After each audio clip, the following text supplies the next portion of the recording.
Decíamos, esta semana se llevó a cabo la 25 ABA, reunión de jefes de Estado, primeros ministros, presidentes de los países de la Organización de Cooperación de Shanghái. Y a esto, sucedido casi en simultáneo, se cumplía el 80 aniversario de la victoria del pueblo chino contra la invasión japonesa, que se da en el marco de lo que los chinos llaman la Guerra Mundial Antifascista, algo que aquí en Occidente se conoce como la Segunda Guerra Mundial. La Gran Guerra Patria le dicen los rusos, la Guerra Mundial Antifascista le dicen los chinos, Segunda Guerra Mundial la conocemos aquí en Occidente. Y nos parecía muy importante, no solamente porque ya lo marcábamos la semana pasada, esto iba a tener una trascendencia particular por la visita de Narendra Modi, el primer ministro de la India, a China, a Tianjin, donde sucedió esta cumbre, e iba a descongelar, si se quiere, la relación entre India y China, que desde hace 7 años venía teniendo una especie de cortocircuitos en materia diplomática, por, entre otras cosas, el conflicto en Cachemira, cosa que también después India tuvo con Pakistán. Esto lo analizábamos, lo charlábamos hace algunas semanas, poco más de un mes también. Bueno, una relevancia muy importante, y para analizar todo lo que estuvo detrás de esto, vamos a estar charlando con un analista internacional, sociólogo de profesión, colega periodista además, que es parte de un montón de centros de estudio a lo largo y ancho de este mundo, desde Moscú hasta Brasil, Nicaragua y distintos otros lugares. Es latinoamericano, nació en Perú, pero vive en Moscú. Estamos hablando de Carlos Mamani Aliaga, que tiene la gentileza en la tarde de Moscú, en la mañana de aquí de la República Argentina, de estar en línea para charlar unos minutitos con nosotros y tratar de comprender qué fue lo que sucedió en Tianjin. Carlos, muy buenas tardes para vos, muy buenos días aquí en la República Argentina. De este lado, Viviana, Miranda y Nicolás. ¿Cómo estás? Buenos días por allá, por la Argentina. Y bueno, en primer término agradecer la convocatoria, la invitación a ti, a Nicolás y a todo el equipo, bueno, para poder reflexionar, ¿no?, sobre las actuales dinámicas internacionales que definitivamente no han pasado desapercibidas en nuestra América, en nuestra Sudamérica, y que a pesar de los esfuerzos por invisibilizar, ¿no?, estos eventos de talla mundial por parte de los conglomerados mediáticos occidentales, espacios como Radio Trinchera están haciendo la diferencia. Carlos, decíamos recién, no solamente se da esta particularidad de que Narendra Modi visita después de 7 años a Xi Jinping. Es, creo que, una de las primeras veces que la gran mayoría de los presidentes o primeros ministros de las 26 naciones, si no me equivoco, entre socios, asociados y miembros plenos del bloque de la Organización de Cooperación de Shanghái, participan activamente en un encuentro de esta naturaleza, y que se da en el contexto del 80 aniversario de la victoria de China sobre la invasión japonesa, un contexto muy particular, un discurso de Xi Jinping que se da en frente de la Plaza Tiananmen, donde en 1949 ni más ni menos que Mao Zedong había dado inicio a lo que se conoce hoy como la República Popular China, un discurso cargado de simbolismos. ¿Cuál sería tu primer lectura respecto de lo que dejaron estas jornadas, más allá de la reunión de la Organización de Cooperación de Shanghái, sino estos 3-4 días que fueron medio maratónicos? Sí, en efecto, esto ha sido absolutamente simbólico. De hecho, no se puede desconectar con la celebración del Día de la Victoria que se dio por parte de la Federación Rusia hacia mayo, donde también el presidente chino fue invitado, convocado. Y bueno, ahora prácticamente China se ha convertido, ¿no?, en el anfitrión de un evento de talla mundial, que es ni más ni menos la conmemoración del 80 aniversario, que, como bien has mencionado, ellos lo definen como la Guerra Mundial Antifascista, ¿no? Son diversos nombres para un mismo fenómeno que, si uno, ¿no?, lee entre líneas lo que más o menos han querido decir los líderes, es básicamente han dicho algo, ¿no?, con respecto al asunto del fin de la Segunda Guerra Mundial, que Occidente no ha terminado la tarea, ¿no? Que se han olvidado de las partes del mundo más grandes que están en el Asia, que han combatido también ese fascismo, porque prácticamente la narrativa que siempre se nos ha vendido por los medios de comunicación, ¿no? En el mundo occidentalizado por extensión, que es nuestra América, que prácticamente es una cuestión circunscrita al espacio peninsular europeo, ¿no? Reforzado por las películas, los medios de comunicación, Hollywood y todo el aparato supracultural, ¿no? De las potencias occidentales. Bueno, pero esto no tiene mucho que ver con la realidad. De hecho, la gran mayoría de víctimas de la Segunda Guerra Mundial, ¿no? No han estado necesariamente en Europa, en Occidente, ha sido, sin ir muy lejos, solo la Unión Soviética, aproximadamente casi 30 millones de víctimas, ¿no? Y no olvidemos que por lo mismo, ¿no? La Unión Soviética, actualmente Rusia sigue siéndolo, pero en ese momento lo era aún más, era más asiática que occidental. Y China, ni qué decir, pues, ¿no? Cuando se enfrentó al Japón, el 80% de las tropas japonesas, que era un ejército terrible, terrible, igual o más que incluso que el ejército hitleriano, o sea, imagínense ustedes, ¿no? Eso no se nos dice en los libros de historia, no se nos dice en las escuelas, no se nos dice en los colegios. Sin embargo, miren cómo es, ¿no? La historia a veces. En el 80 aniversario, en el pleno siglo XXI, agosto 2025, ¿no? Bueno, ya agosto-septiembre de 2025, se reúnen, pues, ¿no? Las potencias más importantes del bloque euroasiático, llamemos Rusia, India, China, como en su momento llamaba, porque el RIC, ¿no? Que este triángulo estratégico del que se habla muy a menudo últimamente en los medios, bueno, esto ya es un aporte, también un legado de un gran estratega ruso, Yevgeny Primakov, que en su momento fue ministro de Exteriores y que hacia el 98 en la India, en Nueva Delhi, él lo menciona, ¿no? Como una cuestión, digamos, expresión de deseo, ¿no? Qué bueno sería formar un triángulo estratégico en Eurasia. Bueno, lo estamos viendo, se está cristalizando, ¿no? Ese triángulo estratégico, el RIC, Rusia, India, China, a pesar de sus discrepancias, divergencias y convergencias, sobre todo con Rusia y China, se está dando lugar, ¿no? Entonces, como decía al inicio, en cierta forma ellos están retomando la batuta y están diciendo al Occidente, ustedes no han terminado la tarea. De hecho, en gran medida es así, porque si uno hace historia un poco, ¿no? No vamos a olvidar que tras la Segunda Guerra Mundial, los Estados Unidos, so pretexto de desnazificar, ¿no? Ocuparon Europa hasta la actualidad y hicieron lo que es la operación Paperclip, o sea, reclutaron a la más grande cantidad de nazis, ¿no? De oficiales, de científicos sobre todo, que tenía el Tercer Reich. No les importó un pepino, disculpando la expresión, todo tema de derechos humanos, todas esas cuestiones, bueno, se lo guardaron y bueno, hicieron eso, ¿no? De allí que ciertos autores hablen de que en simultáneo cayó el Tercer Reich, pero que en simultáneo se creó un cuarto Reich, ¿no?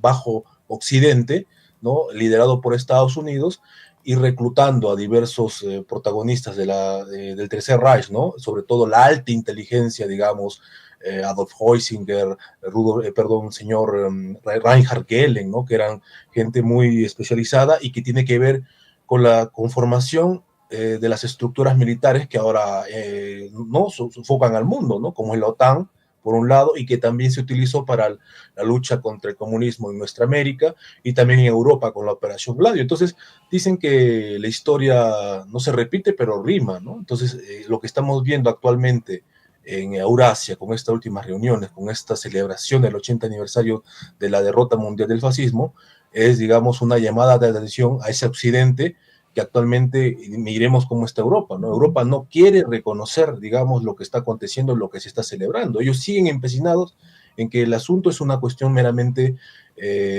europea, ¿no? De que la Segunda Guerra Mundial se celebró en Europa y restándole, bueno, esto lo vimos en mayo, ¿no? Durante la celebración del Día de la Victoria en Rusia, desconocieron el papel de Rusia, desconocen ahora el papel de China y bueno, yo no sé a dónde quieren llegar con todo esto, ¿no?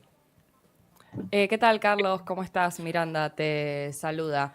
Bueno, consultarte particularmente por la participación de la India en esta cumbre. Es interesante pensar cómo lo que había sucedido la semana anterior, ¿no? El aumento de los aranceles por parte de Donald Trump con ese país.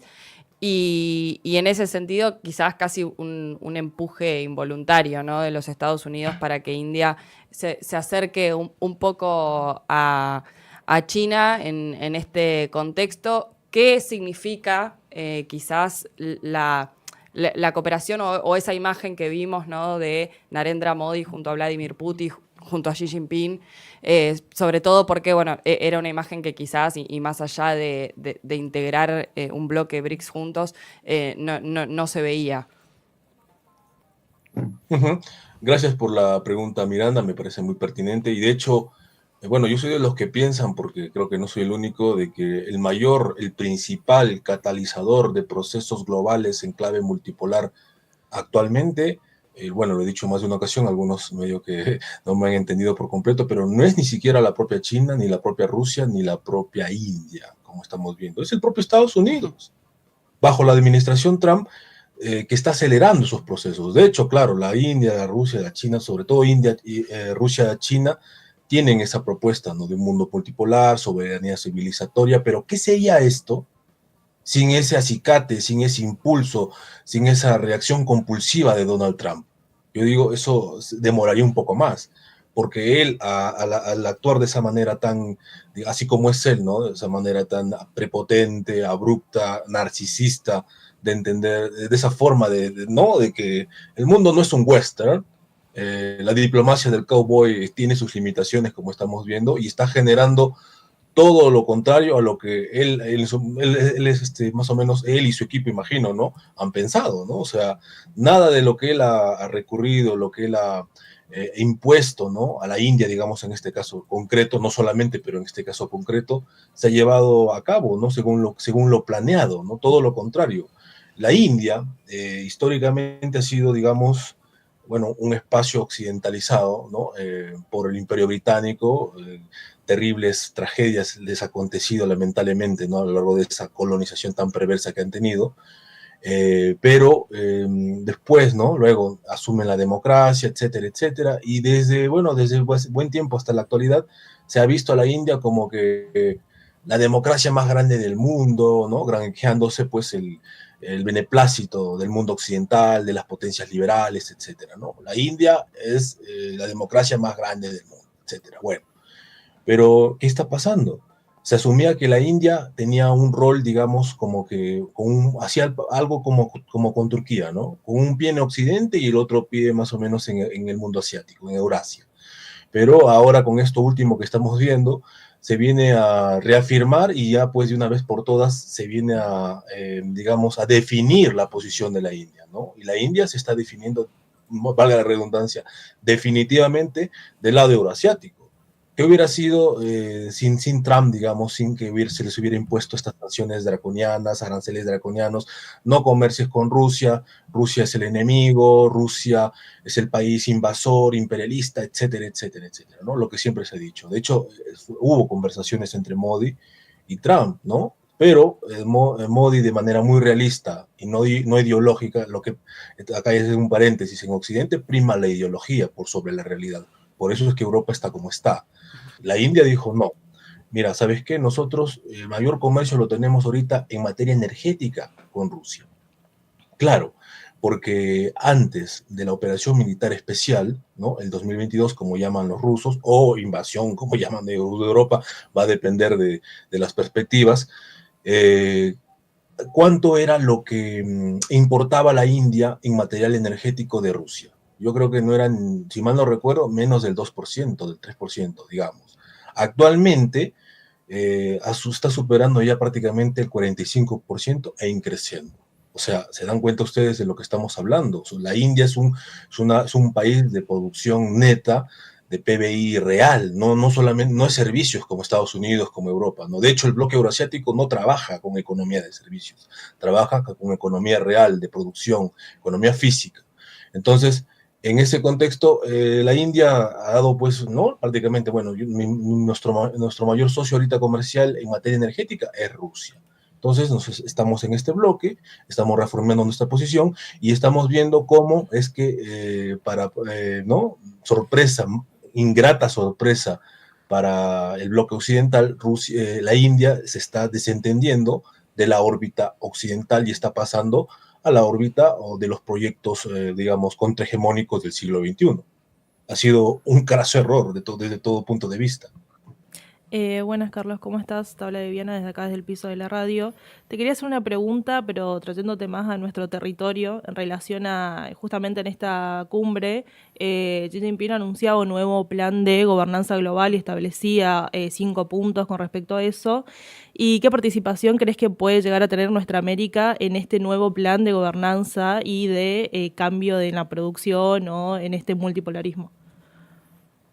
Ujú. Gracias, Viviana, por la pregunta.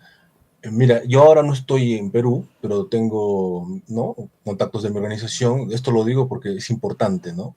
Recientemente en mi universidad, la Universidad Nacional de Cajamarca, se llevó un evento internacional con expertos de la Unión Europea, con expertos de Polonia, ¿no? De expertos en geografía, en economía y en sociedad, ¿no? Y el amigo que tiene un canal, César, que le mandamos saludos, le entrevistó a una de las expertas, ¿no? La profesora, la doctora Miroslava Czerny, de Polonia. Esa pregunta le hizo básicamente, ¿no? ¿Qué opina usted de los actuales movimientos tectónicos actualmente? ¿Cuál es el futuro de la gobernanza global? ¿No? Claro que ella entendía la gobernanza global a la manera occidental, porque Occidente también habló por buen tiempo de gobernanza mundial, gobernanza global, y fue categórica cuando respondió, ¿no? Evidentemente ella no está pues del lado multipolar, ni mucho menos, pero su expertise como científica, ¿no?, como académica, fue, a mi entender, bastante fino. Dijo, refiriéndose a esa gobernanza global, ¿no?, a la manera occidental, dijo que es pesimista, que es muy difícil que esto que se logre, porque, bueno, pues hay demasiados intereses y están las superpotencias, las grandes potencias actualmente, ¿no? Y lo dijo, ¿no? ¿Quién se va a oponer a Rusia, a China, al mismo Estados Unidos? Porque actualmente hay que entender una cosa, se ha resquebrajado, se ha roto para siempre ese modelo de gobernanza global que se pretendió imponer durante, por lo menos desde hace 30 años. ¿No? Y ese resquebrajamiento, claro, por supuesto, viene del mundo euroasiático, que ellos, bueno, porque Xi Jinping habla de una nueva gobernanza global también, pero no está hablando en el mismo sentido que Occidente lo planteó desde hace por lo menos 30 años, como digo. Está hablando en otro sentido, está hablando de, aquí hay que hacer hincapié en una categoría clave que ha redundado en este último cumbre de la OCS, ¿no?, que es la soberanía civilizacional. O sea, vamos a tener un nuevo orden mundial donde la piedra angular, como dice el presidente Putin, va a ser la soberanía de la civilización, de los grandes espacios. La India, la China tienen sus propias perspectivas del mundo y entienden que también, por supuesto, otras partes del mundo pueden tener no pueden, tienen sus perspectivas propias del mundo, su propia cosmovisión, etcétera, ¿no? El denominado sur global, que han sido países históricamente, regiones históricamente postergadas por la prepotencia, la soberbia occidental, que al siglo XXI, bueno, están reclamando su espacio también. Yo me pregunto, o sea, esto no podría darse esto si la gobernanza mundial a la occidental, si el modelo unipolar anglosajón hubiera triunfado, ¿no? Si hubiera satisfecho las demandas, las expectativas del sur global, de la mayoría global, yo creo que nadie en estos momentos estuviera pensando en generar un orden alternativo. Las palabras de Xi Jinping, del presidente Putin, caerían en saco roto. Pero como no ha sido así, como hay una insatisfacción global, porque nos prometieron durante mucho tiempo, sí, perfecto, en los momentos digamos, de más éxtasis de la globalización, nos dijeron, sí, que el mercado lo soluciona todo, vendan todo, compren todo, todos somos lindos, todos somos iguales, pero bueno, nada de eso se hizo realidad. Y ahora esa insatisfacción yo diría que es el mayor y el principal combustible, ¿no?, para que se generen estos cambios. Lo que está haciendo Putin, lo que está haciendo Xi Jinping simplemente es canalizar esas demandas históricamente postergadas, ¿no? 5 siglos de dominio occidental están llegando a su fin y Eurasia, o mejor dicho, a veces la gente no lo entiende, pero la historia está retornando a su cauce natural. O sea, digamos, 500 años de dominio occidental son un pestañeo en lo que es la historia, ¿no? Más de 10.000 años de historia. Entonces, estamos viendo cómo es que está retornando a ese espacio donde surgieron las más antiguas civilizaciones y más grandes al mismo tiempo, las primeras potencias, incluso la Biblia se escribe por ahí, o sea, para tener una idea, ¿no? Y eso es lo que le fastidia a Occidente y en esa situación nos encontramos, ¿no? Si no entendemos esa perspectiva, vamos a pensar que es un tema muy local, que es una cuestión novedosa. Bueno, yo creo que sin la fuerza de la historia no se puede entender lo que estamos viendo actualmente. Justamente en esto último que decías, coincidiendo con algo que le escuchaba a Alfredo Jalife, el analista mexicano, de que la gran derrota no es solamente de Estados Unidos en este caso, sino del orden colonial occidental, con estos 500 años que bien relatabas recién. Y me parece que ahí hay algo que también se podría conjugar o que se podría mezclar. En 2017, cuando Xi Jinping asume su tercer mandato, y acá hay que hacer una salvedad, me parece que no es menor que sea uno de los pocos, porque él y Mao Zedong fueron los dos que pudieron extender su mandato a más de dos, tuvieron más de 2 periodos en el mandato. Una de las cosas que decía cuando da inicio es que va a haber va a haber una nueva China en el ámbito internacional, digamos, que China tenía que tomar otro protagonismo. Y me parece que se da eso en conjunción con esto que marcabas, de que debe ser la primera vez, más allá de lo que sucedió durante la Guerra Fría con la Unión Soviética, debe ser la primera vez que como se lo menciona, como hay algunos autores que lo mencionan, una nueva formación sociocultural con orientación socialista, la China socialista con características chinas, está disputando realmente el poder económico, simbólico y demás a Occidente. Me parece que es como una combinación de factores. Acá quería preguntarte si coincidías y qué perspectiva puede tener esto, porque como bien te escuché en alguna otra intervención que has hecho en medios, una cosa es decir, bueno, esto tiene pinta de que puede avanzar, ahora esto está recién empezando a adquirir un cúmulo, un cuerpo, hay que ser cautelosos, digamos, siempre lo decimos aquí en el programa, la guerra y apretar un botón y que sea un desastre nuclear, y estuvimos en muchos pasajes muy cerquita de que se amenazara con... Y ahí no gana nadie. Entonces hay muchas cosas que se juntan. Entonces esto era preguntarte si coincidías en esta visión, en esta lectura, y qué puede pasar, digamos, de acá en adelante, después de esta semana que parece que puede ser histórica no solamente para Asia o Eurasia, sino para la humanidad, por el peso específico que tuvo esta semana. No, absolutamente. Mira, primero, con respecto al modelo chino, que evidentemente ellos siempre lo dicen, ¿no? Somos un Estado marxista y bueno, lo dicen siempre. Pero no nos olvidemos que ellos tienen un sustrato ideológico cultural muy antiguo. O sea, ellos son confucianos. O sea, eso tiene 4.000 años de historia, ¿no? Dentro de China. Y lo que han hecho es adaptar el marxismo a esas prerrogativas, digamos, cosmovisionales, a su forma de entender el mundo. No es que el marxismo ha venido a subordinar a lo que ellos ya tenían ahí, a sus tradiciones propias, específicas, ¿no? Sino todo lo contrario. Eso es muy difícil de entender para mucha gente todavía, ¿no? Bueno, he conocido mucha gente de China, tengo compañeros de China, estoy llevando estudios de posgrado y bueno, y siempre converso con ellos y por lo que entiendo, ¿no? Y por los documentos del gobierno y todo esto, o sea, tú te das cuenta de que ellos están haciendo prevalecer lo civilizacional como propio confuciano y están adaptando el marxismo que lo entienden como una herramienta, como digamos, como un método más que otra cosa, ¿no? Entonces, desde esa perspectiva, ellos hacen bien en decir, ¿no? Socialismo con características chinas, ¿no? Que es propio de ellos, y bueno, y ellos no le están imponiendo al mundo, ¿no? Cada quien podrá desarrollarse como mejor le parezca. De hecho, ellos creo que es el país en el mundo en que mejor les ha funcionado. O sea, sacar a 800 millones de personas de la pobreza a ser clase media, yo creo que eso ningún otro país en el mundo lo ha hecho. Y en ese tiempo récord que se ha logrado. O sea, estamos viendo cómo es que China está logrando en 30 años aproximadamente lo que Occidente le ha demorado como casi 300 años. Es una cuestión absolutamente admirable.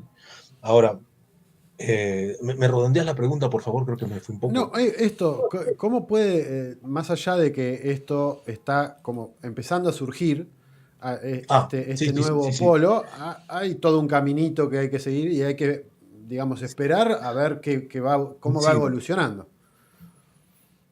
en efecto, ¿no? Esto está naciendo. Yo diría que incluso, ¿no? Pues diríamos que está en pañales todavía. Todavía no hay nada concretizado, ¿no? El siglo XXI, la multipolaridad es un fenómeno, así como lo estamos entendiendo, del siglo XXI. Y el siglo XXI está empezando, o sea, esto se va a profundizar con el tiempo. Ahora, es irreversible hasta cierto punto, pero no nos olvidemos que Occidente todavía existe, sobre todo Estados Unidos, y tiene capacidades. Bueno, ahora con Donald Trump están adoptando una postura bastante realista.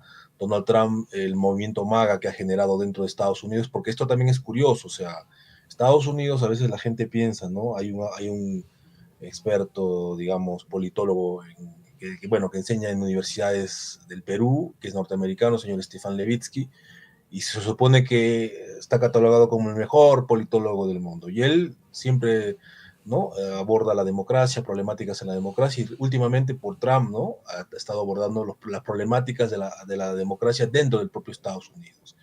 ¿No? Se rasgan las vestiduras por todo lo que está haciendo, cómo está comportándose como un dictador, etcétera, etcétera, o rompiendo el orden liberal, porque eso es lo que está haciendo Donald Trump también. Donald Trump es una figura bastante poliédrica, ¿no? Desde diversos ángulos tiene diversas perspectivas. Desde un ángulo está haciendo muy bien las cosas, desde otro ángulo está haciéndolas muy mal, en fin. El hecho es que no se da cuenta esta gente que Estados Unidos es un país al lado de Rusia, de China, de la India, que recién ha nacido también. O sea, es un país de 300 años que no está nada acabado. Esta gente piensa que Estados Unidos es un proyecto acabado, ¿no? No para nada, ¿no? Entonces, está en desarrollo también, está en evolución dentro del mismo Estados Unidos. Entonces, ahora lo que yo veo es que va a depender, ¿no? O sea, Donald Trump, como dije, ¿no? Su movimiento, lo que él ha creado, lo que él está forjando dentro de Estados Unidos, digamos que no le interesa mucho el surgimiento de la multipolaridad. No le interesa en el sentido de querer aplacarlo. O sea, lo que le interesa es ser grande Estados Unidos otra vez, y eso pasa por reconcentrar otra vez capacidades, fuerzas, ¿no?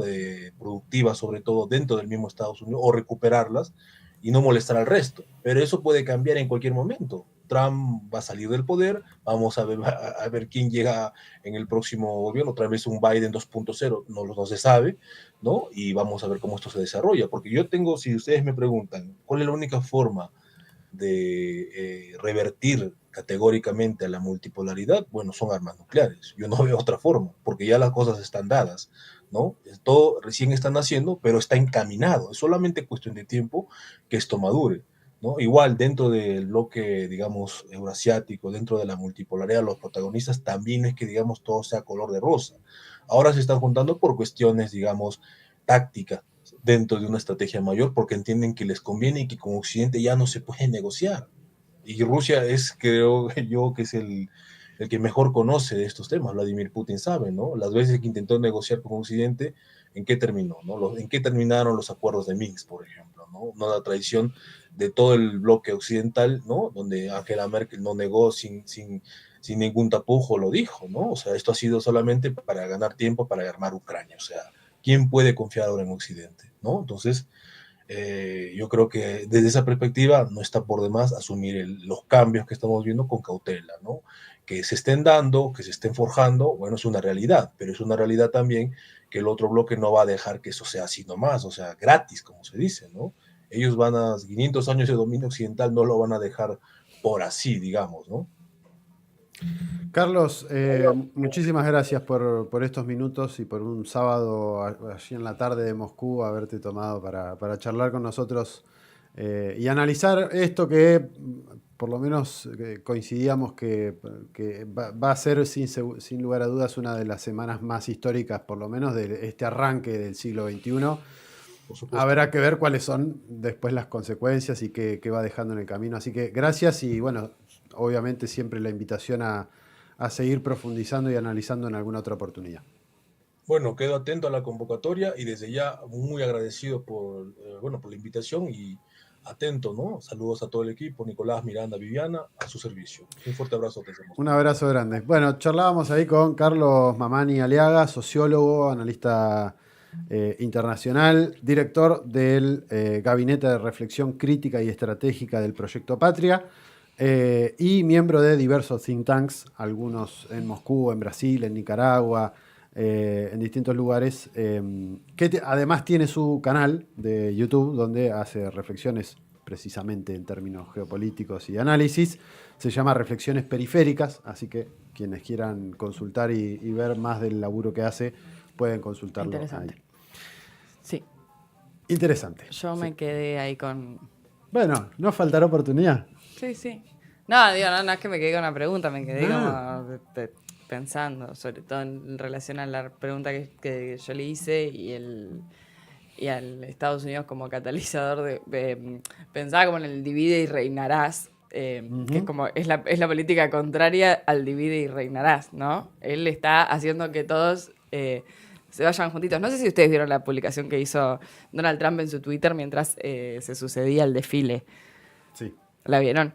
Que puso que el presidente Xi y el maravilloso pueblo chino tengan un gran y duradero día de celebración. Por favor, transmitan mis más cálidos saludos a Vladimir Putin y Kim Jong-un, quienes conspiran contra Estados Unidos de América.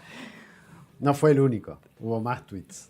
Bueno, pero ese particularmente ilustra un poco esto, ¿no? Él en vez de hacer que se peleen entre ellos, es como que hace que se abracen. Bueno.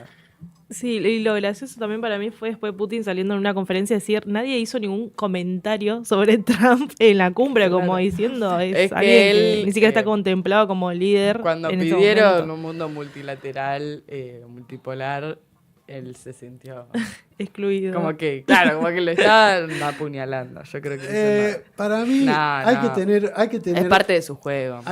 yo creo que hay que tener Parte de su juego. hay que tener cuidado en las lecturas lineales respecto a lo que dice No, Trump. por Trump es un supuesto. bicho Sí. que tiene muy claro cómo construir narrativas y Sí. me parece que esto viene a ser parte de ese juego. Estamos de acuerdo. Sí, pero me parece que está bueno aclararlo porque mucha gente que nos ve o que ve otros programas, capaz que no tiene esas consideraciones a veces y se toman lineales las declaraciones de Trump. Y creo que de Trump el 2% de lo que dice es lineal. El resto es o humo u operación, o le está hablando a uno, le está hablando a otro. No es que está hablando 100% y diciendo, bueno, vamos a hacer esto, qué sé yo. Hoy dice esto, mañana dice otra cosa, después dice otra cosa. Hay que ver los actos y las cosas concretas que después se llevan a la práctica.